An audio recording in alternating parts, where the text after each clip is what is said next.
প্রবাসের মধ্যে সন্তানটারে পাঠাইয়া যত মায়েরা বাংলাদেশের জমিনে আছে ওই মায়ের কাছে মাঝে মাঝে মাঝে মাঝে গা জিজ্ঞাসা করলেই বলে দিবে, এ মা, তোমার ছেলেটা প্রবাসের মধ্যে কি হালাতে আছে, কি অবস্থায় আছে, একটু মা তুমি জানাইয়া দেও না।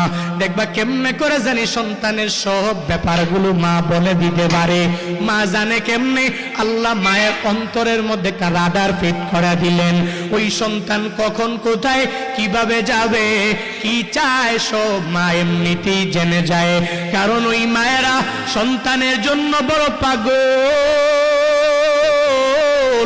ওই মায়েরা সন্তান কোন সময় কি চায় মাকে যা বলা লাগে না।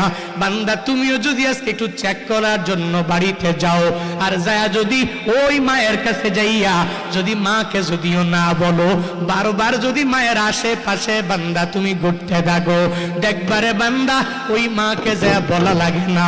একটু পরে মা বলতে পারবে আমার এই সন্তান আমার কাছে কি চায়।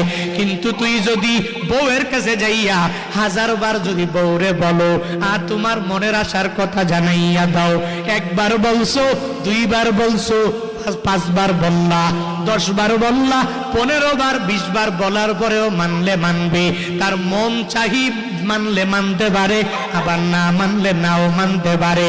কিন্তু মায়ের কাছে বলা লাগবে না।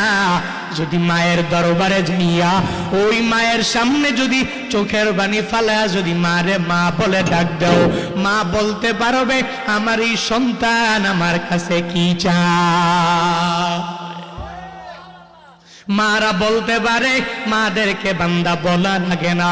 ছোট্ট সাহাবীটা ওই মায়ের দরবারে যায় যখন বলে, ও মা, একবার যখন মাকে ডাক দেয়, 2 বার যখন মারে ডাক দেয়, 3 বার যখন মারে মা বলে ডাক দিয়া দেয়, মা বলে, হে আমার সন্তান,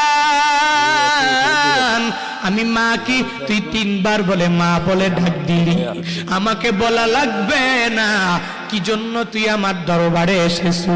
আমি বলে দিতে পারি, আমি জানি তোর পেটের মধ্যে বড় ক্ষুধা লেগে আছে, তবে আমি জানি তোর পেটের ক্ষুধা আমি নিবারণ করতে পারবো না। মদিনাওয়ালা নবীর দরবারে তুমি একটু দৌড়ায়া চলে যাবা।